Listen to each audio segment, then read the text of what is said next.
A new scientific study arrives. Its data is specific, its conclusions are nuanced, buried in caveats, and then it enters the ecosystem. A machine of commerce and identity awaits it. This is the story of what happens next. This is the story of a finding in search of a headline, and the multi-billion-dollar industry ready to write it. The primitive finding is straightforward. Researchers analyzed tens of thousands of middle-aged brains. A pattern emerged. Those who reported using cannabis at some point in their lives had, on average, slightly larger volumes in certain memory-related regions. They also performed slightly better on cognitive tests. The scientists were surprised. The media was delighted. The narrative seemed clear. Cannabis, the maligned plant, might be beneficial. But this is where the story begins, not ends. Because the first act of any good detective story is to understand what exactly was found.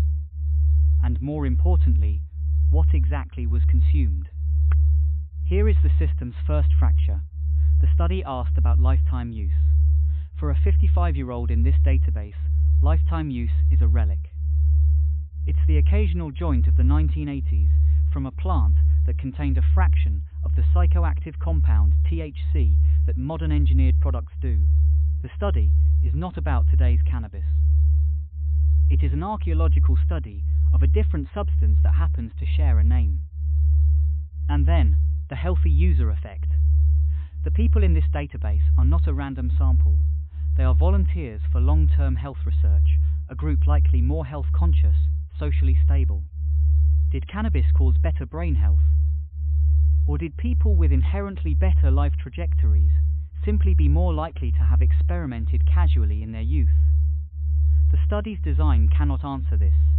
It is a ghost in the data. The scientists know this.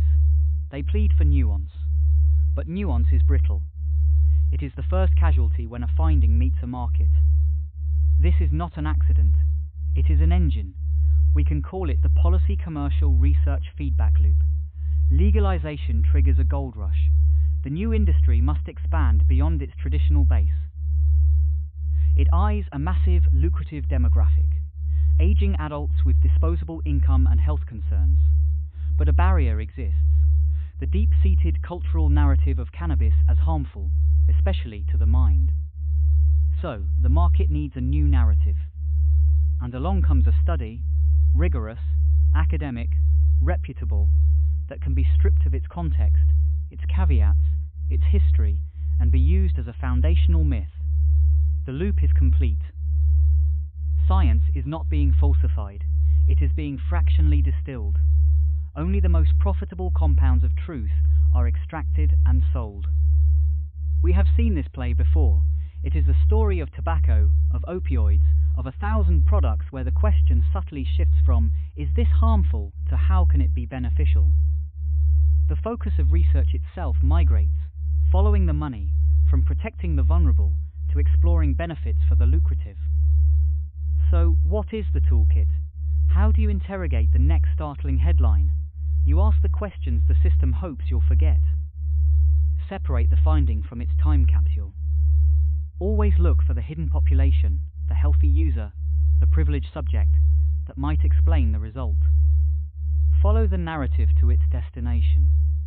Is it leading you to understanding, or to a checkout page? The study is real.